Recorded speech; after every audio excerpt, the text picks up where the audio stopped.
പ്രണയം the love after marriage ഭാഗം 31. എടാ ദേവാ, അവർ കതകിൽ വന്ന് തട്ടി വിളിച്ചു. വാതിൽ തുറക്കാൻ അവർ വീണ്ടും ആക്രോശിച്ചു. അകത്ത് നഗ്നമായി കിടന്നിരുന്ന 2 രൂപങ്ങൾ, ഒരു പുരുഷനും ഒരു സ്ത്രീയും. ഇപ്പോഴും ഉറക്കം വിട്ടുമാറാത്ത കണ്ണുകൾ വലിച്ചു തുറന്ന് അവൾ മുഷിച്ചിലോടെ എഴുന്നേറ്റു. ദേവ്, ദാ നിന്റെ അമ്മ വിളിക്കുന്നുണ്ട്. അവൾ അവനെ വിളിച്ചുണർത്തി. ദേവ് അവളുടെ ശബ്ദത്തിൽ വേഗം തന്നെ ഉണർന്നു. കട്ടിലിൽ കിടന്നിരുന്ന ഷോർട്ട്സും ഷർട്ടും എല്ലാം ധരിച്ച് വേഗം പുറത്തേക്ക് വന്നു. എന്താ അമ്മ? ഓ, സമയം 11 കഴിഞ്ഞു. കഴിക്കാൻ വല്ലതും വേണമെങ്കിൽ വന്ന് കഴിക്ക്. ദേഷ്യത്തിൽ പറഞ്ഞ് അവരകത്തേക്ക് പോയി. ദേവ് വാതിലടച്ച് മുറിക്കകത്തേക്ക് കയറി. കൃഷ്ണവിലാസം വീട്. അവിടെ രാഘവനും ഭാര്യ സുമതിയും. അവർക്ക് 2 മക്കൾ, ശ്രീദേവും ശ്രീലക്ഷ്മിയും. ശ്രീലക്ഷ്മി കല്യാണം കഴിഞ്ഞ് ഭർത്താവിൻ്റെ വീട്ടിലാണ്. അവർക്കൊരു കുട്ടിയുമുണ്ട്. ശ്രീദേവ് 2ാമത് വിവാഹം കഴിഞ്ഞ് ജീവിക്കുന്നു. 2 പേരും താഴേക്കിറങ്ങി വന്നു. അച്ഛൻ ഉമ്മറത്തിരുന്ന് ഫോണിൽ എന്തൊക്കെയോ ചെയ്യുന്നുണ്ട്. രാവിലെ എഴുന്നേറ്റ് വന്ന് എന്തെങ്കിലും ഒരു കൈ സഹായ അടുക്കളയിൽ വന്ന് ചെയ്തുകൂടാ. ഇപ്പോഴും പുതുമോടിയാണെന്നാണ് വിചാരം. ഭക്ഷണം കഴിക്കാൻ നേരാവുമ്പോൾ കൈ കഴുകി വന്നിരിക്കും. ഇത് ഹോട്ടലൊന്നും അല്ലല്ലോ. അടുക്കളയിൽ ജോലി ചെയ്യുന്നതിനിടയിൽ സുമതി കിടന്ന് പിറുപിറുത്തു. പക്ഷേ ഇതെല്ലാം ഒരിക്കലും അവരുടെ മുഖത്ത് നോക്കി അവർ പറയില്ല. ശ്രീദേവിൻ്റെ ഭാര്യ അനഘ അല്പം സാമ്പത്തികമുള്ള കുടുംബത്തിൽ നിന്നുള്ളതാണ്. അതുകൊണ്ട് തന്നെ അല്പം മയത്തിലൊക്കെ തന്നെയാണ് സുമതി അവളോട് പെരുമാറുക. എന്നാലും അവളുടെ പരിഷ്കാരവും സംസാരവും ഒന്നും ചില സമയം അവർക്ക് പിടിക്കില്ല. അങ്ങനെയുള്ളപ്പോഴാണ് ചില സമയം ഇങ്ങനെയൊക്കെ ഒന്നും രണ്ടും പറയുന്നത്. ശ്രീദേവ് ഒരു കമ്പനിയിൽ അക്കൗണ്ടൻ്റായി ജോലി ചെയ്യുകയാണ്. അതേ കമ്പനിയിൽ HR മാനേജറായിരുന്നു അനഘ. അനഘയും ഡിവോഴ്സി ആയതുകൊണ്ട് 2 പേരും ഇഷ്ടപ്പെട്ടു. പിന്നീട് വിവാഹം ചെയ്തു. വിവാഹം കഴിഞ്ഞ് ഇപ്പോൾ ഏകദേശം 2 വർഷമായി. ഭക്ഷണമൊക്കെ കഴിച്ചു കഴിഞ്ഞ് ദേവ് ജോലിക്ക് പോയി. അനഘ ഇപ്പോൾ ജോലിക്കൊന്നും പോകുന്നില്ല. അച്ഛൻ ഒരു ബാങ്കിൽ സെക്യൂരിറ്റിയാണ്. ആ വീട്ടിൽ ഇപ്പോൾ വരുമാനമുള്ള ആകെ 2 പേര് ആണ് ദേവും അച്ഛനും. എന്നാലും അനഘയുടെ അച്ഛൻ വിദേശത്താണ്. അവൾക്ക് അമ്മയില്ല. ആകെ ഒരു മകൾക്ക് അച്ഛൻ വിദേശത്ത് നിന്നും ഒരുപാട് പണവും സാധനങ്ങളും ഒക്കെ അയച്ചു കൊടുക്കാറുണ്ട്. അതുകൊണ്ടാണ് സുമതി അവളെ ഇത്ര നാളായിട്ടും ഒന്നും പറയാതെയും പിടിക്കാതെയും ഒക്കെ നിൽക്കുന്നത് എന്നത് മറ്റൊരു സത്യം. ശരിക്കുള്ള അവളുടെ സ്വഭാവത്തിന് ചിലപ്പോൾ അനഘയെ അവളുടെ സ്വഭാവത്തിനിപ്പോൾ കൊന്നുവച്ചേനെ. അമ്മ, ഞാനൊന്ന് പുറത്തു പോയിട്ട് വരാം. ദേവ് ജോലിക്ക് പോയി കഴിഞ്ഞതും പിറകെ തന്നെ എന്തൊക്കെയോ കാരണങ്ങൾ പറഞ്ഞ് അനഘ പുറത്തേക്ക് പോയി. എന്തൊക്കെയായാലും അവളുടെ കാരുണ്യം കൊണ്ടും പണം കൊണ്ടുമാണ് ഇന്ന് ഈ ആഡംബരത്തിലൊക്കെ ജീവിക്കുന്നത് എന്ന ചിന്തയുള്ളത് കൊണ്ട് സുമതി അവളെ ഒന്നും പറയാനും ഒന്നിനും നിൽക്കാറില്ല. വൈകിട്ടായപ്പോഴാണ് അനഘ തിരികെ എത്തിയത്. അമ്മ, എനിക്ക് ജോലി കിട്ടി. അവൾ സോഫയിലേക്കിരുന്ന് അവിടെ ഇരുന്ന് TV കണ്ടിരുന്ന അമ്മയോട് പറഞ്ഞു. ജോലിയോ? നീ ഇനി ജോലിക്ക് പോകുന്നില്ലെന്നല്ലേ പറഞ്ഞത്? അതെ, പക്ഷേ ഞാൻ പണ്ട് മുംബൈയിലായിരുന്നപ്പോൾ ജോലി ചെയ്തിരുന്ന കമ്പനിയുടെ ഒരു ബ്രാഞ്ച് ഇപ്പോൾ അഴീക്കൽ തുടങ്ങിയിട്ടുണ്ട്. അവിടെ തന്നെ ജോലിക്ക് പോയാലോ എന്നൊരു താല്പര്യം ഉണ്ടായിരുന്നു. അങ്ങനെ വെറുതെ ഒന്ന് ഇൻ്റർവ്യൂ അറ്റൻഡ് ചെയ്തതാണ്. ബട്ട് കിട്ടി, അവിടുത്തെ മാനേജറിൻ്റെ പേഴ്സണൽ അസിസ്റ്റൻ്റായിട്ട്. അവളുടെ ശബ്ദത്തിൽ ഒരു വ്യത്യാസം അമ്മയ്ക്ക് തോന്നി. വല്ലാത്ത ആകാംക്ഷ നിറഞ്ഞിരിക്കുന്നത് പോലെ. എന്നിട്ട് നീ രാവിലെ പോയപ്പോൾ എന്താണ് പറയാതിരുന്നത്? ദേവിനോട് പറഞ്ഞോ നീ? ആരോടും പറഞ്ഞിട്ടില്ല. എല്ലാവർക്കും ഒരു സർപ്രൈസ് ആവട്ടെ എന്ന് കരുതി. അവൾ ആവേശത്തോടെ പറഞ്ഞു. അത് സുമതിക്ക് അത്ര ഇഷ്ടമായില്ല. അത് അവരുടെ മുഖത്ത് തന്നെ പ്രകടമായിരുന്നു. എങ്കിലും അവരത് അവളോടൊന്നും പറഞ്ഞില്ല. Dev, do you know something? Rudraprayag. ഞാൻ മുംബൈയിൽ ജോലി ചെയ്തിരുന്നപ്പോൾ അവിടെ എൻ്റെ കൊളീഗായിരുന്നു. The most handsome man I have ever seen. രാത്രി കിടക്കുമ്പോൾ ജോലി കിട്ടിയ കാര്യമൊക്കെ ദേവിനോട് പറഞ്ഞതിന് ശേഷം സംസാരിക്കുകയാണ് അനഘ. ദേവ് അവളെ കേട്ടിരിക്കുന്നുണ്ട്. അതിനിപ്പോൾ എന്താ? ഹീ സച്ച് എ ടാലൻറ്റഡ് മാൻ. അവൻ അന്നു മുതലേ കമ്പനിക്ക് പ്രോഫിറ്റ് ഉണ്ടാക്കി കൊടുക്കുന്നതിൽ നല്ലൊരു പെർസെൻറ്റേജ് കൊടുക്കുമായിരുന്നു. And now he's the branch head of the company in Kerala. അയാളുടെ പേഴ്സണൽ അസിസ്റ്റൻ്റ് ആയിട്ടാണ് എനിക്ക് പോസ്റ്റ്. അനഘ ഒരുതരം ആരാധനയോടെ പറഞ്ഞു. ദേവ് അതെല്ലാം കേൾക്കുന്നുണ്ടെങ്കിലും അത്ര മൈൻഡ് ചെയ്യാതെ അങ്ങ് കിടന്നു. മതി, നൗ ഇറ്റ്സ് മൈ ടേൺ. അവളുടെ സംസാരങ്ങൾക്ക് തടയിട്ടുകൊണ്ട് അവൻ അവളുടെ മുകളിലേക്ക് അമർന്നു. നിശ്വാസങ്ങളും കിതപ്പുകളും ആ മുറിയുടെ 4 ചുവരുകളിൽ അലയടിച്ചു. എന്താ വൈകിയത്? കണ്ണൻ ഇന്നല്പം വൈകിയാണ് എത്തിയത്. സ്ത്രീക്ക് ആകെ പേടി തോന്നി തുടങ്ങിയിരുന്നു. ഇന്നലെ മുതൽ ആകെ മനസ്സിന് ഒരു വല്ലായ്മ പോലെ തോന്നുന്നുണ്ട്. അതിൻ്റെ കൂടെ കണ്ണൻ വരാൻ ലേറ്റായതും അതിത്തിരി കൂടി. അതുകൊണ്ട് അവൻ വന്ന പാടെ ഉമ്മറത്തേക്ക് ഓടിച്ചെന്ന് അവൾ ചോദിച്ചു. താനൊന്ന് ശ്വാസം വിടടോ. കണ്ണൻ അവളുടെ തോളിലൂടെ കൈയിട്ട് ചേർത്ത് പിടിച്ചു. ഏട്ടനെ കാണുന്നില്ലെന്ന് പറഞ്ഞ് ഇവിടെ ഒരാൾ ശ്വാസം അടക്കി പിടിച്ചിരിപ്പായിരുന്നു. ഇപ്പോൾ സമാധാനമായോ? ദേവു അവളെ കളിയാക്കി. ഇന്ന് കുറച്ച് അപ്പോയിൻമെൻറ്റ്സ് ഉണ്ടായിരുന്നു. 1-2 വേക്കൻസി ഫില്ലാവാനുണ്ടായിരുന്നു. പിന്നെ എൻ്റെ പേഴ്സണൽ അസിസ്റ്റൻ്റ് ആയിട്ടുള്ള പോസ്റ്റ് വേക്കൻ്റ് ആയിരുന്നു. മുൻപുണ്ടായിരുന്ന ആളെ അക്കൗണ്ട് സെക്ഷനിലേക്ക് മാറ്റി. അങ്ങനെ 1-2 ചേഞ്ചസ് വന്നപ്പോൾ ഇൻ്റർവ്യൂ ഒക്കെ നടത്തി ആളെ സെലക്ട് ചെയ്യേണ്ടി വന്നു. അതിന്നായിരുന്നു. എല്ലാം കഴിഞ്ഞപ്പോൾ അല്പം വൈകി. അതുകൊണ്ട് ചെയ്തു തീർക്കാനുള്ള ജോലിയും വൈകി. പെൻഡിങ് വെക്കണ്ടെന്ന് കരുതി ഇന്ന് തന്നെ മുഴുവൻ ഇരുന്ന് ചെയ്തു. കണ്ണൻ സോഫയിലേക്കിരുന്ന് ശ്വാസം ഒന്ന് ആഞ്ഞു വലിച്ചുകൊണ്ട് പറഞ്ഞു. ശ്രീ ഫോൺ ചെയ്തപ്പോൾ അവൻ വൈകുമെന്ന് പറഞ്ഞതാണ്. എങ്കിലും അവൾക്കെന്തോ ഉള്ളിൽ ഭയം ഉണ്ടായിരുന്നു. ഫോൺ വിളിച്ചാൽ എന്താണ് വൈകാൻ കാരണം എന്നുകൂടി പറഞ്ഞൂടെ? അത് പറ്റില്ല. 2 വാക്കിൽ പറഞ്ഞ് അവസാനിപ്പിക്കണം. തിരക്കല്ലേ തിരക്ക്. കട്ടിലിൽ കിടക്കുവാനായി ബെഡ്ഷീറ്റ് വിരിക്കാൻ നേരം ശ്രീ ഒന്ന് പിറുപിറുത്തു. കണ്ണൻ അത് വ്യക്തമായി കേൾക്കുകയും ചെയ്തു. എന്തെങ്കിലും പറയാനുണ്ടെങ്കിൽ ശരിക്ക് പറയ്. അല്ലാതെ ഇങ്ങനെ പിറുപിറുത്താൽ ഞാനെങ്ങനെ കേൾക്കും? കണ്ണൻ അവളെ കളിയാക്കും രീതിയിൽ ഒന്ന് ചോദിച്ചു. ശ്രീ അവനെ ഒന്ന് നോക്കിക്കൊണ്ട് കട്ടിലിലേക്ക് കിടന്നു. താൻ എന്തിനാ ഇങ്ങനെ ടെൻഷനാവുന്നത് പാർവതി? വെറുതെ ആവശ്യമില്ലാത്ത കാര്യങ്ങൾ ആലോചിച്ച് വെറുതെ മനസ്സിനെ വിഷമിപ്പിക്കരുത്. കിടന്നു കഴിഞ്ഞതും അവളെ ഒന്ന് ചുറ്റിപ്പിടിച്ചുകൊണ്ട് കണ്ണൻ പറഞ്ഞു. ശ്രീ അവനിലേക്ക് ചേർന്ന് കിടന്നതല്ലാതെ ഒന്നും പറഞ്ഞില്ല. കുറച്ചു സമയത്തിന് ശേഷം ശ്രീ ഉറങ്ങിപ്പോയി. അപ്പോഴും കണ്ണൻ ഉറങ്ങിയില്ല. രാത്രി കിടന്നുറങ്ങുമ്പോൾ കണ്ണൻ്റെ ഉള്ളിൽ എന്തൊക്കെയോ കണക്കുകൂട്ടലുകളായിരുന്നു. അവൻ്റെ ചുണ്ടിൽ മാഞ്ഞു പോകാതെ ഒരു പുഞ്ചിരി തങ്ങി നിൽക്കുന്നുണ്ടായിരുന്നു. അവളെ ഒന്ന് നോക്കി അവളുടെ മൂർധാവിലൊന്ന് ചുണ്ടമർത്തി അവൻ നിദ്രയിലേക്ക് ആണ്ടു. ശ്രീയും ദേവുവും പതിവ് പോലെ കോളേജിലേക്ക് പോകാൻ ഒരുങ്ങുകയാണ്. പരീക്ഷ നടക്കുന്ന സമയമായതുകൊണ്ട് 2 പേരും വൈകിയാണ് ഉറങ്ങിയത്. അപ്പോൾ എഴുന്നേറ്റപ്പോഴും വൈകിപ്പോയി. വേഗം കോളേജിലേക്ക് പോകാനുള്ള തിരക്കിലാണ് 2 പേരും. കണ്ണൻ നേരത്തെ ഓഫീസിലേക്ക് പോയതുകൊണ്ട് 2 പേർക്കും ഇന്ന് ബസ്സിൽ പോകണം. കൃത്യസമയത്ത് ഇറങ്ങിയില്ല എങ്കിൽ ബസ് പോകും. അതുകൊണ്ട് 2 പേരും പരമാവധി വേഗത്തിൽ റെഡിയാവുകയാണ്. താഴേക്ക് വന്നതും ഭക്ഷണം കഴിക്കാൻ സമയമില്ലാത്തത് കൊണ്ട് അമ്മ 2 പേർക്കും വാരി കൊടുക്കുന്നുണ്ട്. 2 പേരും പോകാനിറങ്ങി. ആദിയും ഹിമയും ഒരുമിച്ചാണ് വരുന്നത്. ആദി ഹോസ്റ്റലിൽ നിന്ന് വരുന്ന വഴിക്കാണ് ഹിമയുടെ ഓർഫനേജ്. അവിടെ നിന്ന് അവളെ കൂടെ കൂട്ടിയാണ് അവൻ വരുന്നത്. പക്ഷേ ആദി മാത്രമാണ് വന്നിരിക്കുന്നത്. ഇന്ന് ഹിമ വന്നിട്ടില്ല. ഹിമ എവിടെ ആദി? അവൾക്ക് എന്തോ അത്യാവശ്യമായിട്ട് ചെയ്യാനുണ്ടെന്ന് പറഞ്ഞ് ഇന്നലെ എനിക്ക് മെസ്സേജ് അയച്ചിരുന്നു. അതുകൊണ്ട് എൻ്റെ കൂടെ വരുന്നില്ല, ബസ്സിന് വന്നോളാം എന്നാണ് പറഞ്ഞത്. അത് പറയുമ്പോൾ ആദിയുടെ മുഖത്തും സംശയമായിരുന്നു. അവളുടെ പെട്ടെന്നുള്ള അങ്ങനെ ഒരു ഒഴിഞ്ഞുമാറ്റത്തിൽ അവനും സംശയം തോന്നാതിരുന്നില്ല. അവൻ്റെ കൂടെ വരാൻ അവൾക്കിഷ്ടമാണ്. സ്ഥിരമായിട്ട് അങ്ങനെ വന്ന് പെട്ടെന്നൊരിക്കൽ വരാതെ ഇരുന്നപ്പോൾ 3 പേർക്കും ഒരു സംശയം തോന്നാതിരുന്നില്ല. അവളെ ഒന്ന് വിളിച്ചു നോക്കി. പക്ഷേ ഫോൺ എടുക്കുന്നുണ്ടായില്ല. എങ്കിലും പരീക്ഷ തുടങ്ങും മുന്നേ അവൾ വരുമെന്നൊരു ഉറപ്പ് അവർക്കുണ്ടായിരുന്നു. 3 പേരും ബെല്ലടിക്കും വരെ അവളെ നോക്കിയിരുന്നു. എങ്കിലും വന്നില്ല. ഒടുക്കം എക്സാം തുടങ്ങാനുള്ള ലാസ്റ്റ് ബെല്ലടിച്ചപ്പോഴാണ് അവൾ വന്നത്. അവളുടെ മുഖമാകെ വല്ലാതിരിക്കുന്നത് ശ്രദ്ധിച്ചുവെങ്കിലും അതെന്താണെന്ന് ചോദിക്കാനുള്ള സാവകാശം ആർക്കും കിട്ടിയില്ല. അപ്പോഴേക്കും എക്സാം തുടങ്ങാനുള്ള സമയമായിരുന്നു. എക്സാം കഴിഞ്ഞതും എല്ലാവരും സാധാരണയായിട്ട് വന്ന് നിൽക്കാറുള്ളത് വരാന്തയുടെ അടുത്തുള്ള തൂണിൻ്റെ അടുത്താണ്. എക്സാം ഹാളിൽ നിന്ന് പരീക്ഷ കഴിഞ്ഞ് ആദ്യം ഇറങ്ങിയത് ഹിമയായിരുന്നു. അത് കണ്ടിട്ടും എല്ലാവർക്കും ആകെ വല്ലാതെയായി. കാരണം ഹിമ അത്യാവശ്യം പഠിക്കുന്ന കുട്ടിയാണ്. അവൾ അങ്ങനെ വേഗത്തിൽ എക്സാം എഴുതി തീർത്ത് വരാറില്ല. 2 തവണയൊക്കെ ക്രോസ് ചെക്ക് ചെയ്തതിന് ശേഷമൊക്കെയാവും അവൾ എക്സാം കഴിഞ്ഞിറങ്ങി വരിക. എന്നാൽ ഇന്നവൾ നേരത്തെ ഇറങ്ങി പോകുന്നത് കണ്ട് എല്ലാവരും പരസ്പരം നോക്കി. ദേവുവും ആദിയും ശ്രീയും അങ്ങോട്ടും ഇങ്ങോട്ടും ഒന്നും മനസ്സിലാവാത്ത രീതിയിൽ നോക്കി. അവൾക്ക് കാര്യമായി എന്തോ പറ്റിയിട്ടുണ്ട് എന്നെല്ലാവർക്കും തോന്നി.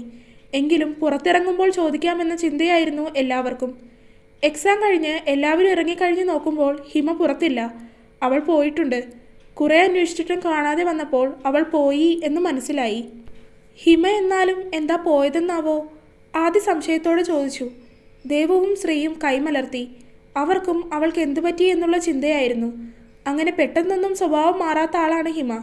നല്ല ഗട്ട്സൊക്കെയുള്ള നല്ല ഉശിരുള്ള പെൺകുട്ടിയാണ്. ഒന്ന് പറഞ്ഞാൽ 2 എണ്ണം തിരികെ പറയാൻ അറിയാം. അങ്ങനെയുള്ളപ്പോൾ ചെറിയ കാര്യങ്ങളിൽ കൊണ്ടാവില്ല അവളിങ്ങനെയെന്നുള്ളത് എല്ലാവർക്കും അറിയാം. നമുക്കൊന്ന് ഓർഫനേജ് വരെ പോയി നോക്കിയാലോ? ആദ്യ അഭിപ്രായം ചോദിച്ചു. പോയി നോക്കാം. ഞാൻ ഏട്ടനെ വിളിച്ച് ചോദിക്കാം. എന്നിട്ട് ഞങ്ങൾ വരാം. ദേവു മറത്താലോചിക്കാതെ ഫോൺ എടുത്ത് കണ്ണനെ വിളിച്ചു. അവൻ പോയിട്ട് വേഗം വരാൻ പറഞ്ഞു. ശ്രീയും ദേവുവും ബസ്സിൽ പോയി, ആദി ബൈക്കിലും. അവിടെ എത്തിയപ്പോൾ പെർമിഷനൊക്കെ വാങ്ങിച്ചു കഴിഞ്ഞതിന് ശേഷമായിരുന്നു അവളെ കാണാനുള്ള അനുവാദം നൽകിയത്.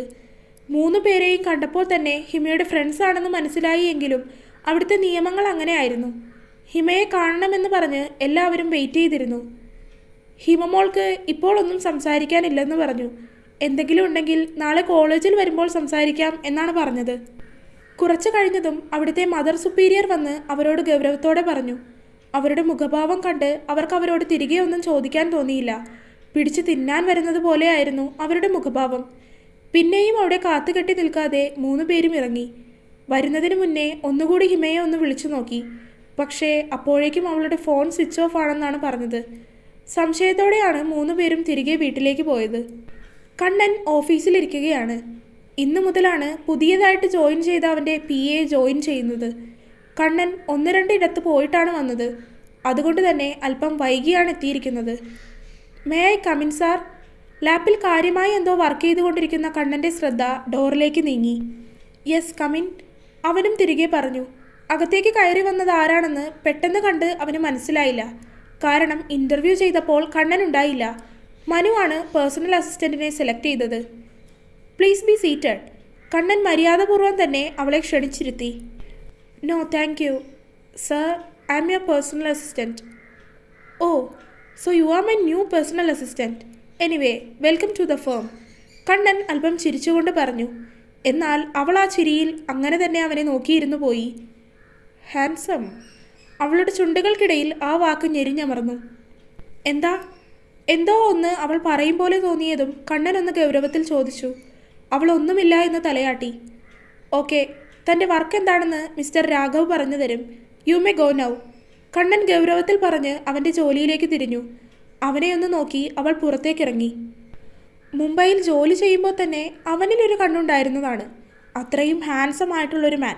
ആരും ഒന്ന് നോക്കിപ്പോവും. പക്ഷേ അപ്പോഴും അവൻ ഇങ്ങനെ തന്നെ ആയിരുന്നു. ആരോടും അധികം സംസാരിക്കുകയൊന്നുമില്ല. വളരെ ഒതുങ്ങിയ സ്വഭാവം. പക്ഷേ ഭയങ്കര കണ്ണിങ് ബുദ്ധിയായിരുന്നു അവന്. അവളൊന്ന് ഓർത്തു. അവൻ വേറെ ഡിപ്പാർട്ട്മെൻ്റ് ആയിരുന്നു. അതുകൊണ്ടാണ് തന്നെ അവൻ അത്ര പരിചയം കാണില്ല. പക്ഷേ അവനെ തനിക്ക് നന്നായിട്ട് അറിയാം. അവളുടെ ചിന്തകളാകെ അവനെ ചുറ്റിപ്പറ്റി നിന്നു. സീറ്റിൽ വന്നിരുന്നതൊന്നും അവൾ അറിഞ്ഞതേയില്ല. ഓരോന്ന് ആലോചിച്ചിരുന്നപ്പോഴാണ് എന്തോ ശബ്ദം. അപ്പോഴാണ് അവളുടെ ഫോണിലേക്ക് കോള് വന്നത്. ഞെട്ടലോടെ അവൾ ഫോണിലേക്ക് നോക്കി. ദേവാണ്. അവൾക്ക് ആകെ മുഷിച്ചില് പോലെ തോന്നി. ഈർഷ്യയോടെ അവൾ ഫോൺ എടുത്തു. ഹലോ ദേവ്. ഹാ അനു, എങ്ങനെയുണ്ട്? ജോലിയൊക്കെ സെറ്റാണോ? അവൻ അവളോട് ചോദിച്ചു. അവൾ വലിയ താല്പര്യമില്ലാത്തതുപോലെ മൂളി. അവൾക്കെന്തോ ഈയിടെയായിട്ട് അവനോട് വല്ലാത്ത മടുപ്പ് പോലെ തോന്നുന്നുണ്ട്. എന്താ ശബ്ദമാകെ വല്ലാതെ? അവൻ വീണ്ടും ചോദിച്ചു. പക്ഷേ അവൾ ഒന്നുമില്ല എന്ന് പറഞ്ഞൊഴിഞ്ഞു. പക്ഷേ പെട്ടെന്ന് അവളുടെ അരികിലുള്ള ഫോൺ ശബ്ദിച്ചു. ഓഫീസ് ടൈമിൽ ഫോൺ യൂസ് ചെയ്യാൻ പാടില്ല. It's A rule here. Phone എടുത്ത പാടെ ഗൗരവത്തിലൊരു ശബ്ദം. കണ്ണനല്ലതെന്ന് മനസ്സിലായി. അത് വേഗം കട്ടാവുകയും ചെയ്തു. അവളൊന്ന് ചുറ്റും നോക്കിക്കൊണ്ട് അവളുടെ ജോലിയിലേക്ക് തിരിഞ്ഞു. വീട്ടിലെത്തിയപ്പോഴും ശ്രീയും ദേവവും ഹിമയെക്കുറിച്ച് തന്നെ ആലോചിച്ചിരിപ്പായിരുന്നു. എന്നാലും ഹിമ എന്താ അങ്ങനെ പോയത് അല്ലേ ഏട്ടത്തി? ഹാളിലെ സോഫയിൽ ശ്രീയുടെ മടിയിലേക്ക് തലവെച്ച് കിടന്നുകൊണ്ട് ദേവ് ചോദിച്ചു. ഞാനും അത് തന്നെ ആലോചിച്ചിരിക്കുമായിരുന്നു. അവൾക്കെന്നാലും എന്തു പറ്റിയെന്നാവോ? ആ മദറാണെങ്കിൽ അവളെ കാണാനും സമ്മതിച്ചില്ല. ഇല്ലെങ്കിൽ കാര്യം എന്താണെന്ന് അവളോട് ചോദിച്ചെങ്കിലും അറിയാമായിരുന്നു. അവൾക്ക് ചിലപ്പോൾ പറയാൻ താല്പര്യമുണ്ടായി കാണില്ല ദേവു.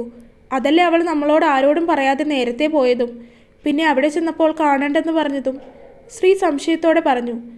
വൈകിട്ട് കണ്ണൻ വന്നപ്പോഴും ശ്രീ അത് തന്നെ പറഞ്ഞു. പക്ഷേ കണ്ണനോട് അവൾക്ക് അതിനെക്കുറിച്ച് കൂടുതലൊന്നും സംസാരിക്കാനുള്ള സമയം കിട്ടിയില്ല. രാത്രിയാണെങ്കിലും അവന് പുറത്ത് വിദേശത്തുള്ള ഒരു ക്ലയൻറ്റായിട്ട് മീറ്റിംഗ് ഉണ്ടായിരുന്നു. അതുകൊണ്ട് തന്നെ ശ്രീ ഉറങ്ങിയതിന് ശേഷമായിരുന്നു കണ്ണൻ വന്ന് കിടന്നത്. കിടക്കുന്നതിന് മുന്നേ അവളെ ഒന്ന് നോക്കി അവൻ വെള്ളം കുടിച്ച് ലൈറ്റ് ഓഫ് ചെയ്യാൻ നോക്കി. പക്ഷേ അപ്പോഴാണ് അവൾ പെട്ടെന്ന് തിരിഞ്ഞപ്പോൾ അവളുടെ വയറിലെ ബനിയൻ ഉയർന്നു പോയത്. കണ്ണന് അസ്വാഭാവികമായി ഒന്നും തോന്നിയില്ല. എങ്കിലും പെട്ടെന്ന് നോക്കിയപ്പോഴാണ് അവളുടെ വയറിൽ ഒരു പാട് കാണുന്നത്. ശരിക്കും നഖം കൊണ്ട് ചീന്തിയെടുത്തതുപോലെ. അത്രയും ആഴത്തിലുള്ള മുറിവായത് കാരണമാവണം അതിൻ്റെ മുറിപ്പാട് ഇപ്പോഴും തെളിമയോടെ തന്നെ നിൽക്കുന്നു.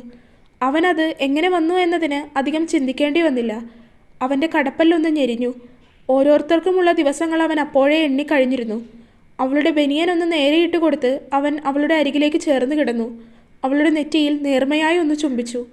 അവളൊന്ന് ഞെരങ്ങിക്കൊണ്ട് അവനിലേക്ക് ചേർന്ന് കിടന്നു. ഇനിയുള്ള നല്ല ദിനങ്ങൾ മാത്രമായിരുന്നു കണ്ണൻ്റെ മനസ്സിലപ്പോൾ. ജീവിതത്തിൽ അത്രയും മനോഹരവും താൻ ഏറ്റവും കാത്തിരിക്കുന്നതുമായ ദിനങ്ങൾ. ഇന്നാണ് അവരുടെ എക്സാമിൻ്റെ അവസാന ദിവസം. ഇത്ര ദിവസമായിട്ടും ഹിമ ഒരു തരം ഒളിച്ചുകളിയിൽ തന്നെയായിരുന്നു. ആരോടും ഒന്നും സംസാരമില്ല. ആരെങ്കിലും സംസാരിക്കാൻ ചെന്നാലും വല്ലാത്ത ഒഴിഞ്ഞുമാറ്റം. കുറേയൊക്കെ ചോദിച്ചു നോക്കിയെങ്കിലും അവൾ പറയില്ല എന്നായപ്പോൾ 3 പേരും പിന്നെ ചോദിക്കാൻ നിന്നില്ല. അവൾക്ക് പറയാൻ താല്പര്യമില്ലെങ്കിൽ പിന്നെയും പിന്നെയും അതുതന്നെ ചോദിച്ച് അവളെ വെറുതെ ബുദ്ധിമുട്ടിക്കണ്ട എന്ന് കരുതി. അവൾക്ക് താല്പര്യമുണ്ടെങ്കിൽ നമ്മളോട് പറഞ്ഞേനെ എന്നാണ് എല്ലാവരും ഇപ്പോൾ ചിന്തിക്കുന്നത്. എങ്കിലും ഇത്രനാളും ഒരുമിച്ച് ചിരിച്ചു കളിച്ച് ഒപ്പം കൂട്ടുകൂടി നടന്നതിൽ ഒരാൾ സൈലൻ്റായി മാറുന്നത് 3 പേരെയും ഒരുപോലെ വേദനിപ്പിച്ചു. അവൾക്ക് എന്ത് പ്രശ്നമുണ്ടെങ്കിലും അത് അവരോട് ഷെയർ ചെയ്യാനുള്ള സ്വാതന്ത്ര്യമുണ്ട്. എങ്കിലും അവൾ അത് ചെയ്യുന്നില്ല. ഇന്ന് പരീക്ഷയുടെ അവസാന ദിവസമാണ്. അതിനുശേഷം ഒരാഴ്ച ക്ലാസ് ഇല്ലെന്ന് പറഞ്ഞിട്ടുണ്ട്. അതുകൊണ്ട് ആദ്യം വീട്ടിലേക്ക് പോകും. പിന്നെ ഇനി ഒരാഴ്ച കഴിഞ്ഞ് വരുന്നത് കൊണ്ട് തന്നെ 4 പേരും ചേർന്ന് എന്തെങ്കിലുമൊക്കെ ഫുഡൊക്കെ കഴിച്ചതിന് ശേഷം വീട്ടിലേക്ക് പോകാമെന്ന് കരുതി. എന്നാൽ അന്നും അവരെ കാത്തു നിൽക്കാതെ ഹിമ വീട്ടിലേക്ക് പോയി. ഇത്ര ദിവസമായിട്ടും അവൾ ഒന്നും മിണ്ടാത്തതിൽ അവർക്കല്പം ദേഷ്യവുമുണ്ട്. ശ്രീയും ദേവുവും ബസ്സിലാണ് വന്നത്. കണ്ണൻ വരുന്നില്ലെന്ന് പറഞ്ഞിരുന്നു. പക്ഷേ വീട്ടിലേക്ക് വരുമ്പോൾ കണ്ണൻ്റെ കാർ മുറ്റത്ത് കിടക്കുന്നത് കണ്ട് 2 പേരുടെ മുഖവും ഒന്ന് ചുളിഞ്ഞു. പക്ഷേ അകത്തേക്ക് കയറിയപ്പോൾ കണ്ണനെ അവിടെ കാണുന്നില്ലായിരുന്നു. ഏട്ടൻ വന്നോ? ആ വന്നിട്ടുണ്ട്. ശ്രീക്കുട്ടി മുകളിലേക്ക് ചെല്ല്. മോള് വരുമ്പോൾ മുകളിലേക്ക് വരാൻ അവൻ പറഞ്ഞിട്ടുണ്ട്. അമ്മ ചിരിയോടെ പറഞ്ഞു. എന്തോ ഒരു സംശയം അതിൽ നിന്നും തന്നെ ശ്രീക്ക് തോന്നാതിരുന്നില്ല. മുകളിലേക്ക് നടക്കുമ്പോൾ അവളിൽ സംശയം നിറഞ്ഞു. അകത്തേക്ക് കയറിയപ്പോൾ കണ്ണൻ എന്തോ കാര്യമായ തിരച്ചിലിലാണ്. കട്ടിലിൽ എന്തോ ബാഗൊക്കെ ഇരിക്കുന്നുണ്ട്. അതുകണ്ട് അവൾക്ക് എന്തോ പോലെ തോന്നി. ഇനി അവൻ എങ്ങോട്ടെങ്കിലും പോകുകയാണോ എന്ന് തോന്നി അവൾക്ക്.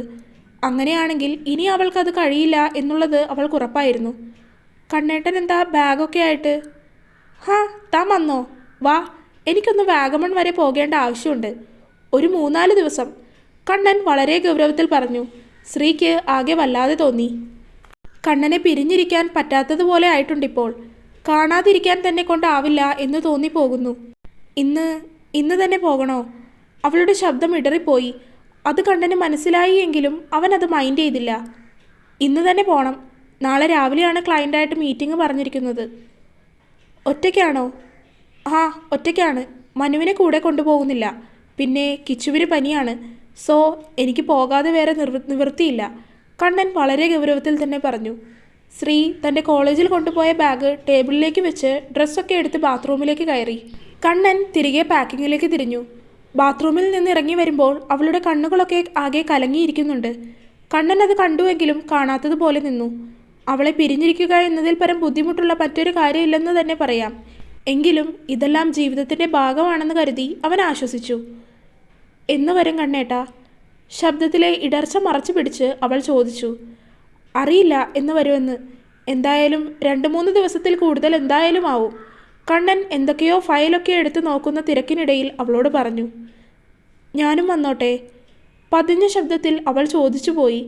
അത്രയും അടഞ്ഞു പോയിരുന്നു അവളുടെ ശബ്ദം. അങ്ങനെ ആവശ്യങ്ങളൊന്നും ഇല്ലാത്ത കൂട്ടത്തിലാണ് ശ്രീ. പൊതുവെ അങ്ങനെ ഒരു കാര്യത്തിനും അഭിപ്രായങ്ങൾ പറയാറുമില്ല, ആഗ്രഹങ്ങളുമില്ല. എന്നാലും ഇന്നവനില്ലാതെ പറ്റില്ല എന്നുറപ്പുള്ളത് കൊണ്ടോ എന്തോ അവൾ ചോദിച്ചു പോയി. തുടരും. അപ്പോൾ വീഡിയോ കണ്ടവരെല്ലാവരും വീഡിയോ ലൈക്ക് ചെയ്യാനും ചാനൽ സബ്സ്ക്രൈബ് ചെയ്യാനും അഭിപ്രായങ്ങൾ കമൻ്റായിട്ട് അറിയിക്കാനും മറക്കല്ലേ. അടുത്ത പാർട്ടായിട്ട് നാളെ വരാട്ടോ. ബൈ.